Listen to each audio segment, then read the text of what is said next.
Hello दोस्तों, आप सबका फिर से स्वागत करते हैं। इस नए वीडियो में हम बात करेंगे बिहार के मैप के बारे में।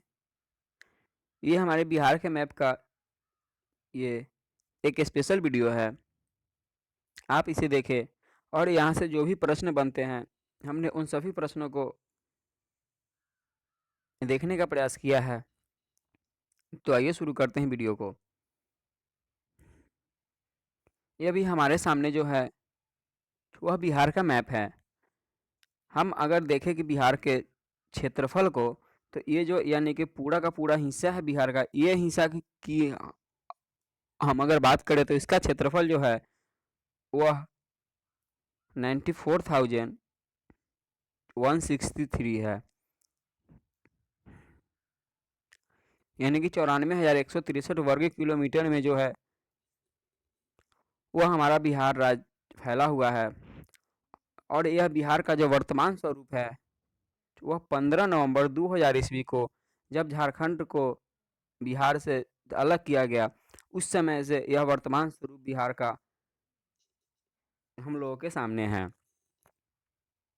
तो आइए देखते हैं कि बिहार के बारे में और कौन-कौन सी जानकारी हम आपको देने वाले हैं। यहाँ पे अभी आपने देखा बिहार के क्षेत्रफल को। अब हम बात करते हैं कि बिहार का क्षेत्रफल की दृष्टि से देश में कौन सा स्थान है। कुछ दिनों पहले जब जम्मू कश्मीर बिहार में भारत में एक राज्य के रूप में शामिल था, तो उस समय बिहार क्षेत्रफल के दृष्टिकोण से देश का 13वां राज्य था। लेकिन जब जम्मू कश्मीर से राज्य का दर्जा वापस ले लिया गया है, उसके बाद यह एक स्थान ऊपर चढ़ कर के 12वें स्थान पे हो गया है। यानी कि वर्तमान में बिहार देश का 12वां सबसे बड़ा राज्य है। वहीं अब हम बात करते हैं इसकी उत्तर से दक्षिण तथा पूर्व से पश्चिम की लंबाई की। तो यहाँ पे आप देख रहे होंगे, आप लोग को मैप में दिखाई दे रहा होगा कि इसका उत्तर से दक्षिण का जो लंबाई है वह पूर्व से पश्चिम की तुलना में थोड़ा कम है। तो यहाँ पे अगर हम देखें उत्तर से दक्षिण का लंबाई, तो ये है 345 किलोमीटर। और अगर पूर्व से पश्चिम का लंबाई देखें तो ये है 483 किलोमीटर। आप इसको ये याद रख सकते हैं, उत्तर से दक्षिण की लंबाई को ये हो जाएगा 345 यानी 345। और अगर हम इसको देखें पूर्व से पश्चिम की ओर लंबाई को, तो ये हो जाएगा 483। अब हम बात करते हैं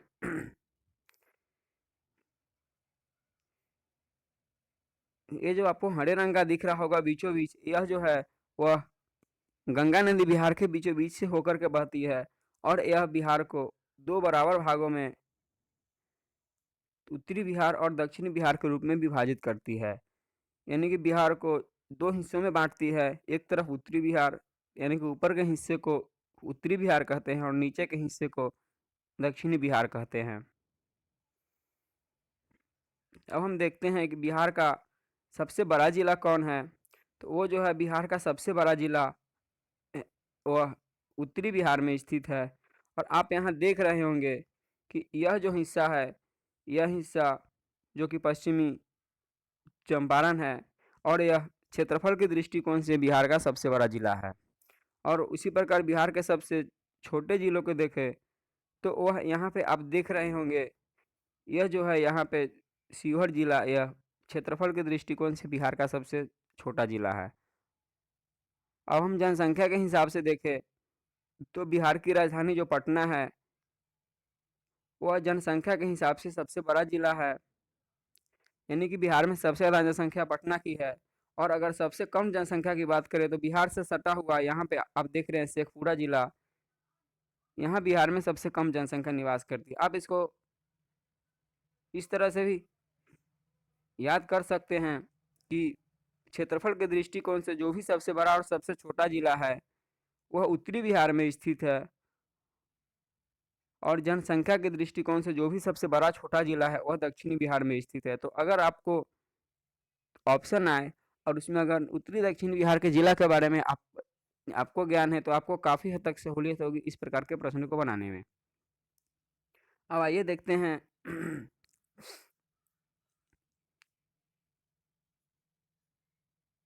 बिहार के चारों ओर की सीमाओं को। आप यहाँ देख रहे होंगे कि ये जो उत्तर का हिस्सा है,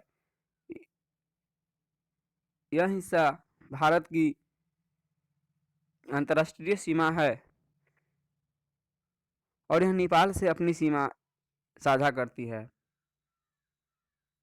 हम यहाँ देख लेते हैं कि नेपाल से सटा हुआ बिहार का कौन कौन सा जिला है और उनकी संख्या कितनी है। यहाँ देख रहे हैं कि सबसे पहला जो जिला है वह यहाँ पे पश्चिमी चंपारण है, उसके बाद पूर्वी चंपारण, सीतामढ़ी, फिर मधुबनी, उसके बाद सुपौल, अररिया और किशनगंज। तो यहाँ पे इसको देखते हैं तो 1 2 3 4 5 6 7 यानी कि 7 जिला बिहार का जो है वह नेपाल से सटा हुआ है, यानी कि अंतर्राष्ट्रीय सीमा से लगा हुआ है। और उसी प्रकार से हम दक्षिण की तरफ देखें तो हम जानते हैं कि बिहार के दक्षिण में झारखंड स्थित है। हम यहाँ देख लेते हैं झारखंड से सटा हुआ बिहार का कौन कौन सा जिला है और संख्या कितना है उसका। तो यहाँ पे देखें तो हम अगर इस तरफ से देखते हैं, पश्चिमी दिशा से गिनते हैं तो यहाँ रोहतास सबसे पहले सटा हुआ है, उसके बाद औरंगाबाद सटा हुआ है, फिर गया सटा हुआ है, उसके बाद नवादा है, जमुई है, बांका है, उसके बाद यहाँ भागलपुर है और यहाँ पे कटिहार का कुछ हिस्सा लगता है। तो हम देखें तो यहाँ 1 2 3 4 5 6 7 8 यानी कि 8 जिला जो बिहार का है वह झारखंड से सटा हुआ है। अब अगर हम वेस्ट की बात करें, पश्चिम दिशा की बात करें तो पश्चिम दिशा में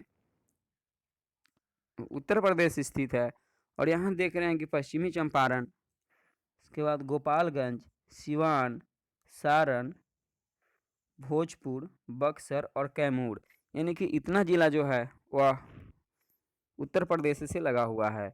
और इन जिलों की संख्या को देखें तो 1 2 3 4 5 6 7 जिला, यानी कि 7 जिला जो है बिहार का वह उत्तर प्रदेश सटा हुआ है। हमने ऊपर देखा कि नेपाल से भी सटा हुआ जो जिला है वह 7 है और उत्तर प्रदेश से भी सटा हुआ जिला 7 है। अब हम देखते हैं कि पश्चिम बंगाल से कितना जिला लगा हुआ है बिहार का। तो यहाँ पे देखें तो एक हो जाएगा किशनगंज, उसके बाद पूर्णिया, उसके बाद कटिहार, यानी कि ये 3 जिले जो है वह पश्चिम बंगाल से सटा हुआ है। अब हम बात करते हैं कि वैसा जिला जो नेपाल और उत्तर प्रदेश दोनों से सटा हुआ है, तो वह जिला हो जाएगा, नेपाल और उत्तर प्रदेश दोनों से सटा हुआ जिला जो है वह हो जाएगा पश्चिमी चंपारण। और उत्तर प्रदेश और झारखंड दोनों से सटा हुआ जिला जो है वह हो जाएगा यहाँ पे रोहतास। आप देख रहे होंगे रोहतास, तो ये हो जाएगा दोनों से सटा हुआ जिला है। उसी प्रकार से हम इधर देखें झारखंड और पश्चिम बंगाल से सटा हुआ जिला तो वो हो जाएगा कटिहार, और नेपाल और पश्चिम बंगाल से सटा हुआ जिला तो वो हो जाएगा किशनगंज। तो ये थे कुछ बेसिक जानकारी, और भी हम देख लेते हैं, थोड़ा सा और जानकारी लेते हैं। अब हम गंगा नदी को देखते हैं। कई बार यहाँ से प्रश्न आता है कि गंगा नदी का प्रवेश बिहार के किस जिला में होता है। तो आप यहाँ देख रहे होंगे बिहार का ये जो पश्चिमी हिस्सा है उसी तरफ से गंगा बहती हुई आती है और ये जो है वो गंगा नदी है। तो आप यहाँ देख रहे हैं कि सबसे पहला टच जो हुआ है वह बक्सर में हुआ है। तो इस प्रकार हम कह सकते हैं कि बिहार में सबसे पहले जो गंगा नदी का प्रवेश होता है वह बक्सर जिला में होता है। हम देखते हैं कि गंगा नदी बिहार के कितने जिलों से होकर के गुजरती है। तो ये सबसे पहले हमने देखा यहाँ बक्सर, उसके बाद भोजपुर, फिर यहाँ पटना, उसके बाद पटना के बाद यहाँ हो जाएगा लखीसराय, उसके बाद मुंगेर, फिर भागलपुर और आगे हो जाएगा कटिहार। और इस तरफ देखे उत्तरी बिहार में देखे तो यहाँ पे कटिहार के बाद हो जाएगा खगड़िया, उसके बाद बेगूसराय, उसके बाद समस्तीपुर, वैशाली और सारण। यानी कि अगर हम गिने इन सभी जिलों को तो कुल 11 वैसे जिले हैं जहाँ से होकर के गंगा नदी गुजरती है। तो ये थे कुछ बेसिक जानकारी आज के वीडियो में। इसी प्रकार के और भी वीडियो आप अगर अपने मोबाइल पे पाना चाहते हैं तो आप इस चैनल को ज़रूर सब्सक्राइब करें। और आपको यह वीडियो देखने में कैसा लगा? अगर अच्छा लगा हो तो आप इसको ज़रूर लाइक करेंगे। धन्यवाद।